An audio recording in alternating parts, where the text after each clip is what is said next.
Hello and welcome to episode 37 of the HamCorp training manual. In this episode, we will kill the Ender Dragon, set up tungsten processing, obtain our first tungsten steel, and set up our combustion engines. Now we can finally get back to what this episode was supposed to be about, making the EV circuit assembler and going through this part of the questline, getting moonstone dust or endstone and endstone dust or ender goo. Well, it might be time to kill the dragon. It has been quite a while since I went adventuring. So let's do that. But first, the EV circuit assembler.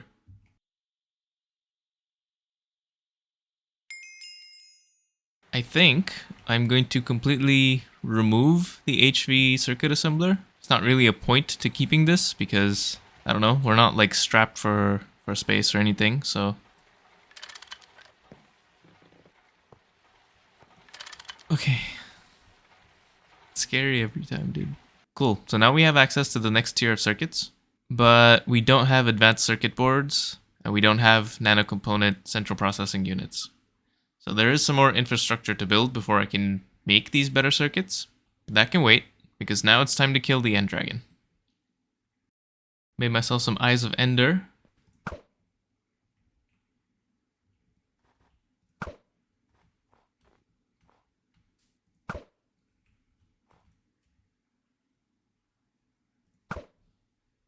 Ooh, I passed it. Oh, okay, it's here.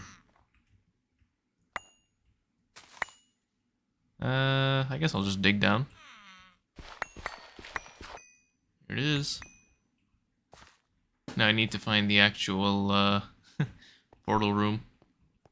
I'm quite lost. Okay. Oh, you know what I could do? I could use the mini-map, huh? I guess that's cheating. This is the portal room with the lava. Okay.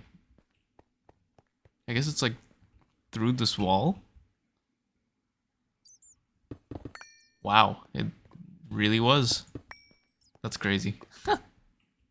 Okay, well, I could not have found this legitimately, so... There you go. Gross. Fucking silverfish. I have no idea if I'm prepared for this fight. I'm just kind of doing it. Should be fine. I have a nanosuit. I have a crossbow.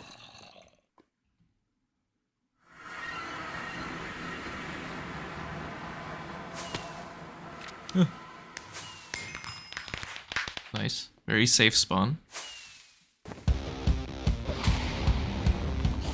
Alright.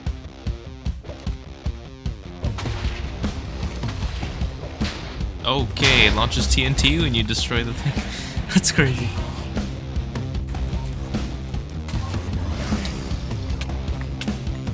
Ah, damn, it moves you around a lot, bro.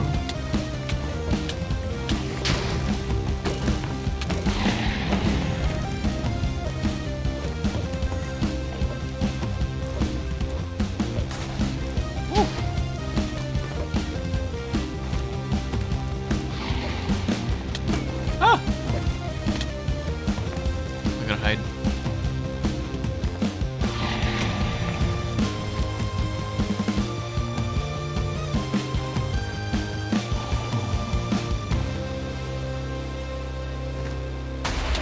Damn, dude.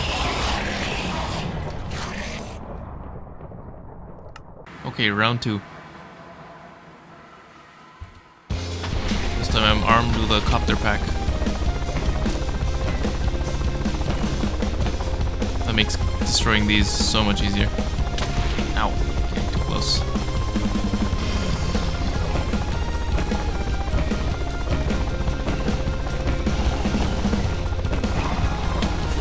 There we go. Much easier.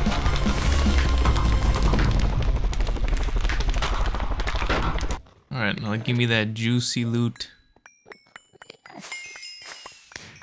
Oh yeah. That is a lot of stuff. Now that that's done, I ran around a little bit and explored the spawn island in the end. Mapped out all of the veins on the main island. There's pretty much nothing useful. Also dug out a bunch of endstone because we need it to get tungstate. And the last thing I want to do before leaving for now is to get the dragon egg. So in the quest, it says we can get it by using a vanilla sword and shift clicking. Cool. Easy. Alright, I'm gonna head back, start crushing all of this endstone, and then let's see what we need to do to get tungsten.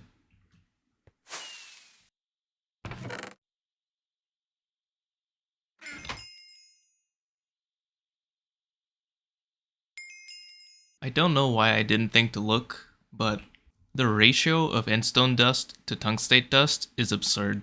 This is approximately, probably like 40 dust for one tungstate. So I definitely don't have enough. In fact, the quest itself is based off of having 42 tungstate dust, so I'm going to need that much to do this quest. Like 1600-ish endstone dust, which I clearly don't have. I'm going to set this to centrifuge, and then I'm going to go dig up a lot of the end, and then come back and then just process this. This is going to take some time. I'm really out here mining like some steam age chump. Okay, that should be enough, right? Full backpack, full bag, full inventory. So while I wait for the endstone dust to process, I decided to make all of the other parts for the combustion engine. I have a lot of it done. The only things left are the actual combustion engine machine controller and the EV dynamo buffered hatches. Both of those need tungsten steel, so both of these will have to wait until the endstone is done. But I also need power ICs, and these need an EV cutting machine. So I do need to make an EV cutting machine, which I can do right now. But everything else that I need to make is pretty easy, and I will gather everything except for the tungsten steel. And then we continue waiting. Okay, the endstone is still processing, but I have enough tungstate to finish the quest. Now I have drawn up a little flowchart for tungstate processing, and there are a lot of things listed here, but they can be recycled quite a bit. So the only things I actually need to supply from outside are the tungstate dust, water, and a bunch of hydrogen. That's it. Everything else is recycled. And I've already made all the machines. I was doing this while waiting for the tungstate to be prepared. One thing I need to make beforehand that will end up being recycled over and over is the first batch of calcium chloride. And I'm going to do that with this recipe. I'm going to make 18 for now, just because that's what the quest wants. But I'll never have to make more, at least not for this process. So I'm back in the ore processing building. And I'm going to assemble step 1 of tungstate processing. So I'll set up everything to transform tungstate dust into scheelite dust. Then I'll do the same for step 2, which goes up to tungsten trioxide. And then tungsten trioxide to tungsten dust is just a blast furnace recipe. So not very interesting. I'll just include that as part of step 2. So step 1, scheelite. Okay, so this much of it is step 1. We have an autoclave being filled with water. The tungstate dust is going to go into this autoclave, probably through an export bus at the back here. It also has some sodium in it. The sodium and tungstate dust are combined to make sodium tungstate, which goes directly into this chemical reactor next to it. This is HV. The autoclave is EV. It also makes some lithium dust, which we send to the interface. The sodium tungstate we then combine with the calcium chloride, and that makes scheelite dust and salt. The salt we send to this electrolyzer, where it's electrolyzed into sodium and chlorine again. And the sodium we send back to the autoclave. So the sodium is recycled like this. The chlorine is part of a recycling process, but it's part of step 2. So this is also useful. And the calcium chloride is nowhere to be seen right now, but it will be recycled as part of step 2 as well. So I need to grab the scheelite for the quest. Oh, and some salt. Cool, step 1. And now step 2. Okay, step 2. A bit more complicated. So we left off here. This electrolyzer had chlorine in it. That gets sent into this chem reactor, where it's combined with hydrogen, which we supply. And I put it into this tank because I need to use fluid cells. But that makes hydrochloric acid. That's sent here to the chem reactor in the back. This is an EV chem reactor. This is where the scheelite dust is sent. The scheelite dust is combined with hydrochloric acid to get tungstic acid dust. There's a lot of filtering and being very careful with the channel colors going on here. But I don't think it's particularly useful to explain the details here. I mean, you can figure it out. But now we have tungstic acid. This tungstic acid we send into this blast furnace, where it is quickly converted into tungsten trioxide. And the tungsten trioxide we send to this adjacent blast furnace, where it's combined with hydrogen. That's also coming from the same tank. And that, at long last, will make tungsten dust. Now for the quest, I need tungsten trioxide, so I'm going to leave this blast furnace off, and I'm going to turn this one on. Alright, first tungsten. Making tungsten steel out of this tungsten is just as simple as mixing it with steel dust. In an EV mixer though, so I do need to make that. But steel dust, tungsten dust makes tungsten steel dust, and that I can blast to get tungsten steel, and then I can finally make the EV dynamo hatches and the combustion engines. But cool, this is tungstate processing.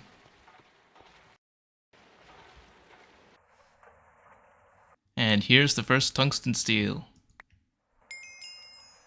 I did make a dedicated EBF and a dedicated vacuum freezer just for this, but I did need to add this battery buffer in between because it kept running out of power.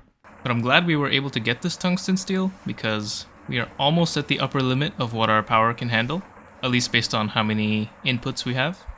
So all that's left now is to make these EV dynamo hatches and the combustion engines.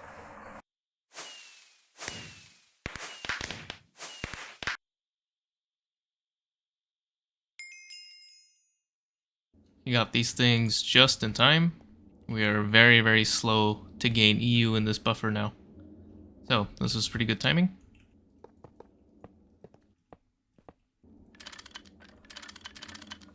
Very cool. We have our combustion engines. So as part of the quest reward, I got some high octane gasoline. So I'm just going to use that for now, because why not? But of course, long term we will be using cetane boosted diesel, at least for now. Maybe one day I'll make some more high octane gasoline. So we need to supply cetane boosted diesel, lubricant, and optionally, well, we will, oxygen. The front of this needs to be clear, so we cannot place any blocks on this layer in front of the machines. Alright, it's running. Already making quite a bit of power. Already at 50% efficiency. This goes up to 300%. I hope we make oxygen fast enough. I actually don't know if we do. But, very nice. So the buffer is already full.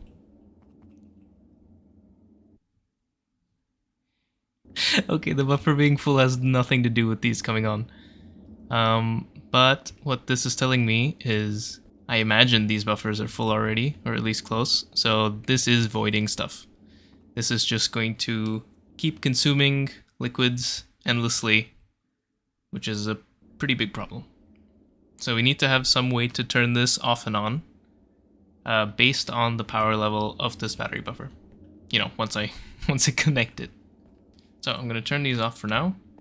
And I'm going to try and figure out a way to turn these off and on based on the level of the buffer.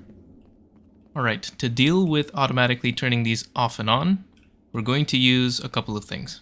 We're going to use a machine controller cover on both of these, set to enable with redstone, so that when a redstone signal is supplied, the machine turns on.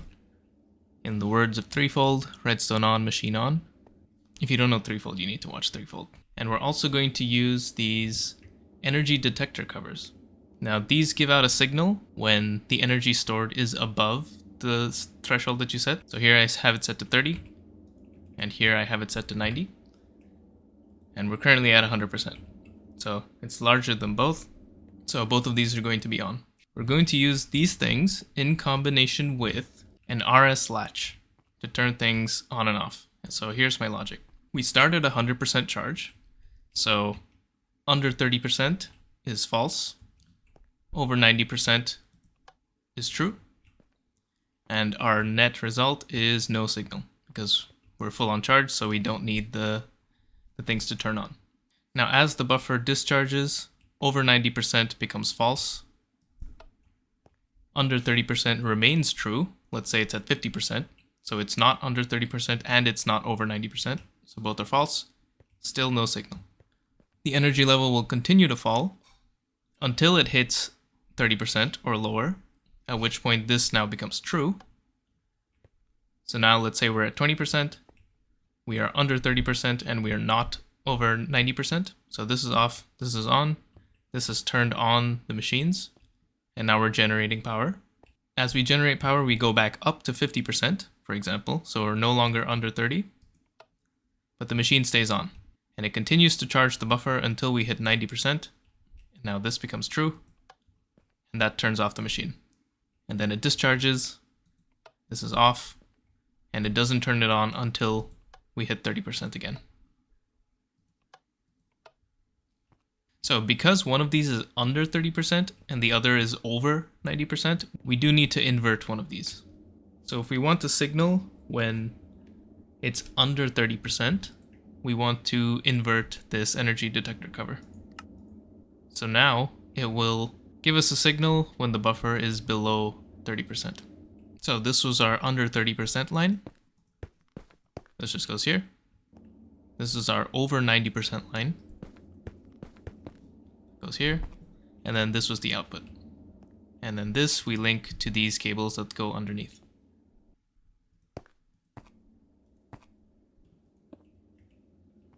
So now let's test it. Just to make sure these things do turn on, I'm going to put down this this lever as a manual override. When this comes on, the machines come on. Perfect. Of course, we don't want that right now. Now these should only turn on when we're under 30% power, and then they will automatically turn off over 90% and will stay off until we get to under 30% again. Yeah, cool. Thank you for watching this episode of the HamCorp Training Manual. In the next episode, we will work on many different things that are not critical to progression. For example, better ore processing, obtaining the advanced nanosuit chestplate and nanosuit boots of the Traveler, setting up space to work on bees, and the Flatline. If there are other things that you would like to see, please let management know in the comments or on Discord. See you next time.